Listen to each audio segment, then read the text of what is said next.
మానసికంగా ఉన్నటువంటి చంచల స్థితిని అధిగమించటానికి, మనస్సును ప్రశాంతం చేసుకోవటానికి చంద్రమంత్రం అద్భుతంగా ఉపకరిస్తుంది. ఆధునిక కాలంలో నిరంతర ఆరాట పోరాట జీవితంలో ఒత్తిడులు అందరికీ ఎక్కువవుతున్నాయి. మానసికంగా వచ్చే ఒత్తిడిని అధిగమించలేక చాలామంది విపరీతంగా ఆందోళన చెందుతున్నారు. వృత్తిపరంగా కానీ, వ్యాపార పరంగా కానీ, ఏ రంగంలోనైనా సరే ఒత్తిడిని అధిగమించటానికి చంద్రమంత్రం విశేషంగా సహకరిస్తుంది. చంద్రమా మనసో జాతః అంటుంది వేదం. చంద్రుడు మనఃకారకుడు. విరాట్ పురుషుడి హృదయం నుంచి చంద్రుడు ఆవిర్భవించాడు. అందుకే చంద్రమంత్రాన్ని పఠించినట్లయితే మానసికంగా ఉన్న అశాంతి తొలగింపజేసుకొని మానసికంగా ప్రశాంతత పొందవచ్చు. స్థిరమైన నిర్ణయాలు తీసుకోవటానికి, చంచలత్వాన్ని తొలగింపజేసుకోవటానికి కూడా చంద్రమంత్రం అద్భుతంగా ఉపకరిస్తుంది. అందుకే ఓం శ్రీ చంద్రాయ నమః.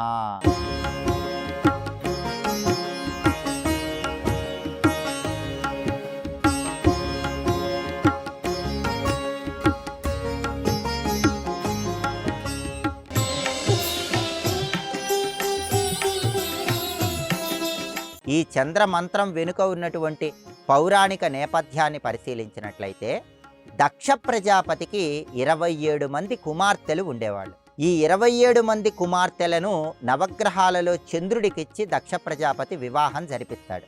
అయితే చంద్రుడికి 27 మంది కుమార్తెలలో రోహిణి అంటే ప్రేమ ఎక్కువగా ఉంటుంది. రోహిణి మీద ఎక్కువ ప్రేమ చూపిస్తూ ఉంటాడు.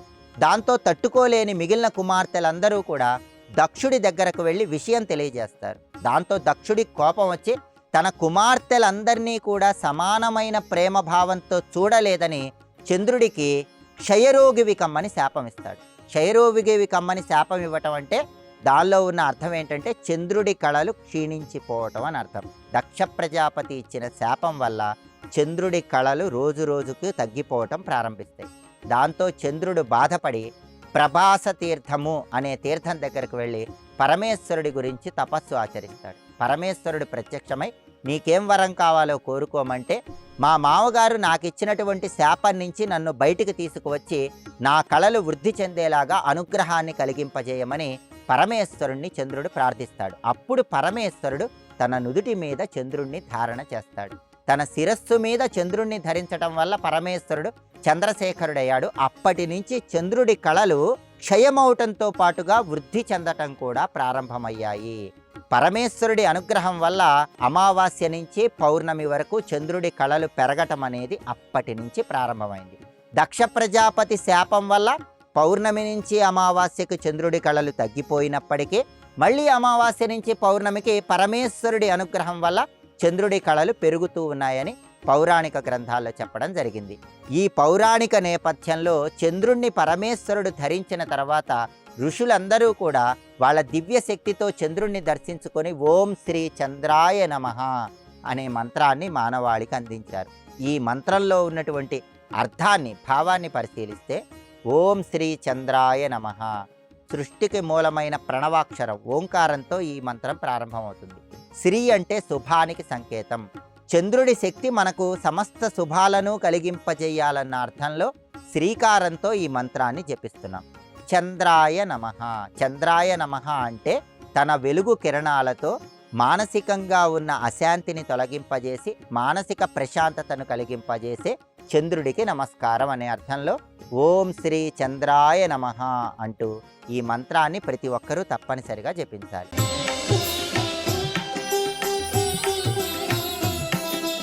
ఈ మంత్రాన్ని ఎప్పుడు జపించాలంటే పౌర్ణమి తిథి ఉన్న రోజు రాత్రి సమయంలో చంద్రుడి సంపూర్ణమైన వెలుగు కిరణాలు ఉన్నప్పుడు ఈ మంత్రం జపిస్తే అద్భుత ఫలితాలు కలుగుతాయి. పున్నమి నాటి రాత్రి సమయంలో జపించటంతో పాటుగా సోమవారం రాత్రిపూట ఈ మంత్రాన్ని జపించిన అద్భుత ఫలితాలు కలుగుతాయి. అయితే చంద్రమంత్రాన్ని చంద్రగ్రహణం ఉన్న సమయంలో మాత్రమే జపించాలని కొంతమందిలో ఒక అపోహ ఉంది. ఆ అపోహ మాత్రమే, వాస్తవం కాదు. చంద్రగ్రహణం ఉన్న సమయంలో మాత్రమే కాదు, ఎప్పుడైనా పౌర్ణమి రోజు, సోమవారం రోజు ఈ చంద్రమంత్రాన్ని జపించుకోవచ్చు. కొంతమందిలో ఇంకొక అపోహ ఉంది. ఆ అపోహ ఏంటంటే అసలు చంద్రగ్రహణం ఉన్నప్పుడు చంద్రమంత్రాన్ని జపించరాదనే అపోహ కూడా చాలామందిలో ఉంది. ఇది కూడా వాస్తవం కాదు. చంద్రగ్రహణం ఉన్న సమయంలో చంద్రమంత్రాన్ని పఠిస్తే ఫలితము కొన్ని లక్షల రెట్లు ఉంటుందని మంత్రశాస్త్రంలో చెప్పారు. కాబట్టి చంద్రగ్రహణం ఉన్నప్పుడు జపిస్తే ఫలితం అద్భుతంగా ఉంటుంది. అలా వీలు కాకపోతే పౌర్ణమి రోజు జపించినా అద్భుత ఫలితాలు ఉంటాయి. జ్యోతిష శాస్త్రపరంగా నవగ్రహాలలో చంద్రుడు తల్లికి ప్రాతినిధ్యం వహిస్తాడు. కాబట్టి ఎవరికైనా సరే తల్లికి సంబంధించినటువంటి అనారోగ్య సమస్యలు ఎక్కువగా ఉన్నప్పుడు, తల్లిగారికి సంబంధించిన ఆందోళనలు ఎక్కువగా ఉన్నప్పుడు కూడా చంద్రమంత్రాన్ని పఠించినట్లయితే తల్లిగారికి సంబంధించిన సమస్యల నుంచి సులభంగా బయటపడవచ్చు.